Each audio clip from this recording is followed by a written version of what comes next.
"We're only a couple of 100 feet away," Vance Archer said, holding up his Garmin GPS unit as if it were a magnet drawing him toward steel.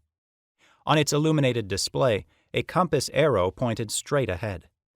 The digital rangefinder read 205 feet. Marybeth Wilkins, his partner on this hunt, replied with an excited nod. This was her third geocaching outing, and so far she seemed to enjoy the high-tech scavenger hunt as much as he did. That made him happy. It was only 4 in the afternoon, but the shadows beneath the trees had turned dark and deep. During the past hour or so, a heavy layer of gray clouds had gathered overhead. Since Salem Park was close to Marybeth's house, their parents had given them permission to go geocaching after school. There had been virtually no rain since last spring, but if it were finally going to pour, he hoped it would hold off until they were back indoors. The object of their quest was a container called a geocache, most likely a small storage box of some sort, hidden in the woods around the park.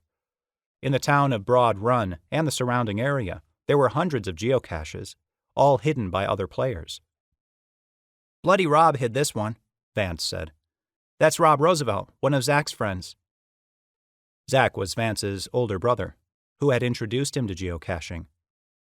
Most cachers created unique names or handles to identify themselves. Zach went by Archer Z, so Vance had opted for Archer V. Marybeth called herself Emerald Racer, Emerald for her birthstone, and Racer because she ran on the school track team. She was tall and lanky, with long, silky brown hair and wide hazel eyes, which her thick, wire-rimmed glasses made even larger. She and Vance were both in 7th grade and had several classes together at Broad Run Middle School. When she first agreed to go geocaching with him, he had been so pleased, he feared he might have made a gushing fool of himself.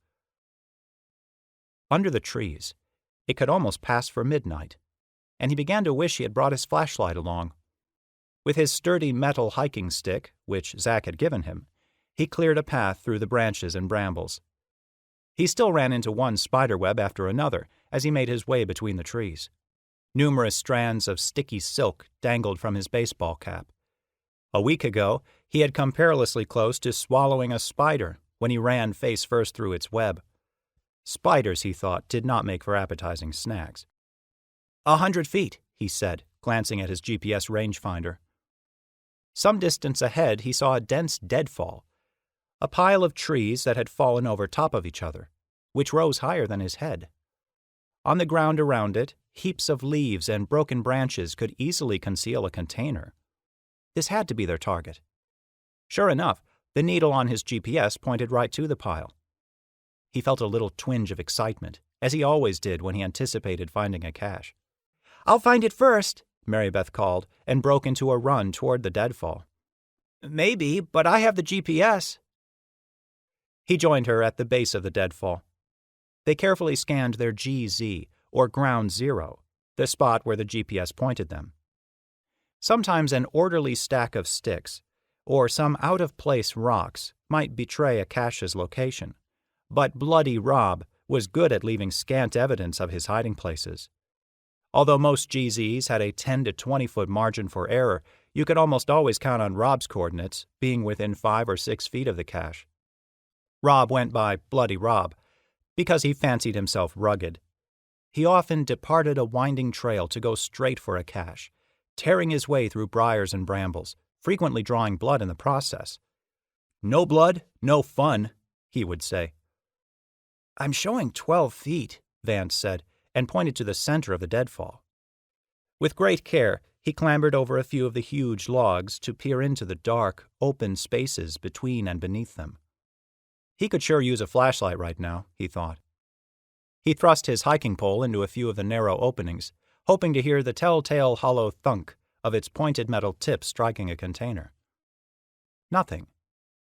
He reminded himself to be wary of snakes or wasps, which might be lurking amid the deadwood.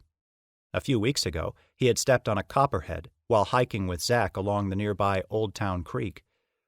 Fortunately for him, the snake had scooted away in panic rather than turn on him, but it might have just as easily ended in disaster. While venomous snakes out here were relatively rare, it didn't pay to be careless. He was just making his way down from the woodpile when, with a sudden crack, a branch beneath his foot gave way,